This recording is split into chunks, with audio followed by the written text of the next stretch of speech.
কোন মাংসের মধ্যে কতটুকু মশলা লাগবে, 1 কেজি মুরগির মাংসের মধ্যে কতটুকু লাগবে, 1 কেজি গরুর মাংসের মধ্যে কতটুকু লাগবে। আবার ওই 1 কেজি গরুর মাংস দিয়ে যদি আমরা বিরিয়ানি, কাচ্চি, তেহারি রান্না করি তাহলে ওই জায়গায় আমাদের কতটুকু লাগবে। আসলে সবাই একইভাবে বলে থাকে যে 1 চামচ দিলে পারফেক্ট হয়ে যাবে। আসলে বিষয়টা এটা না, 1 চামচ দিলে পারফেক্ট হবে না। আপনার বিরিয়ানিতে পরিমাণ অনেক বেশি লাগবে।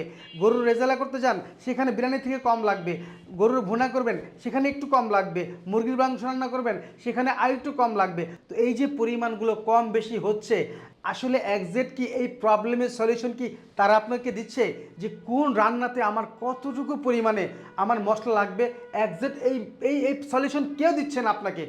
তো এই কারণেই 95% যারা রাঁধুনি আপনারা নিয়মিত রান্না করেন, এই রান্না করতে যে আপনারা বিভিন্ন প্রবলেমে পড়েন। কেননা এই একজ্যাক্ট আপনাদের মশলার পরিমাণটা না জানার কারণে রান্নার স্বাদ হয় না, ঘ্রাণ হয় না। সে এত টাকা দিয়ে মাংস কেনার পরেও, এত টাকা দিয়ে মশলা কেনার পরেও আপনারা সেই কাঙ্ক্ষিত স্বাদ ঘ্রাণ পান না। তো দ্বিতীয় যে বিষয়টা হচ্ছে যে মশলার পারফেক্ট কম্বিনেশন, এই পারফেক্ট কম্বিনেশন আসলে সবাই মেনটেন করতে পারে না।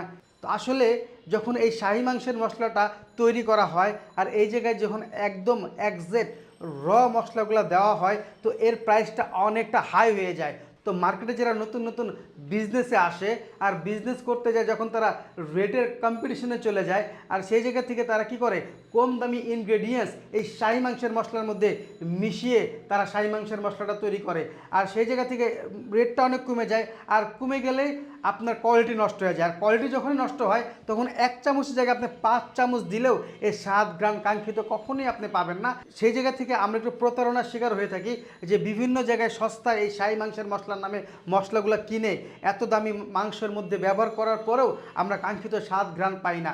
তো এই জায়গা থেকে এর প্রবলেমের সলিউশন হচ্ছে যে আপনি যেখান থেকে মশলাগুলো কিনে থাকুন না কেন সেই জায়গাটা একদম নির্ভরযোগ্য হতে হবে যে তারা আসলে 1-2 দিনের জন্য বিজনেস করতেছে না, তাদের বিজনেস পলিসি অনেক দীর্ঘদিনের এবং তাদের প্রত্যেকটা মশলা আপনি আলাদা আলাদাভাবে ব্যবহার করেছেন এবং করে আপনি নিজে স্যাটিসফাই।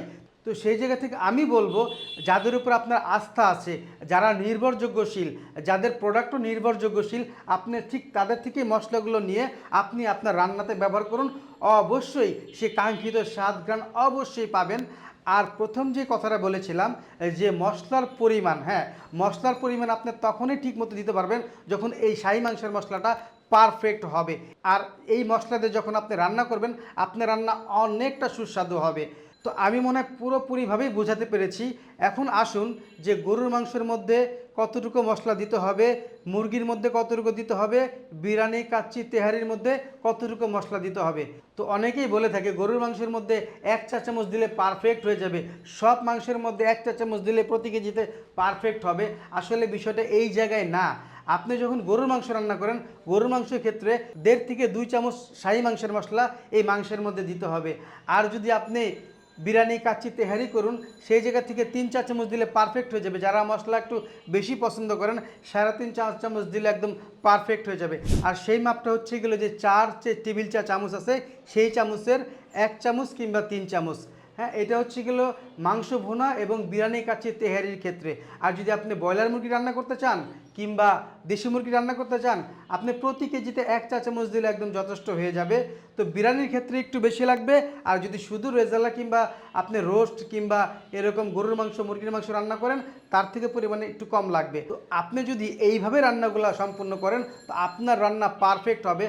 আর লাস্টে আমার যে পরামর্শ যে আপনি যেখান থেকে মশলাগুলো কিনে থাকুন না কেন সেই জায়গাটা একদম নির্ভরযোগ্য হতে হবে।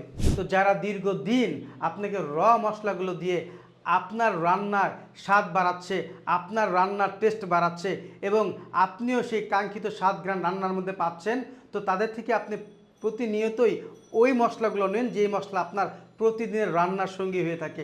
তো এটাই আমার পরামর্শ। তো সবাই ভালো খান, সুস্থ থাকুন, রিজিক মশলা ঘরের সঙ্গে থাকুন।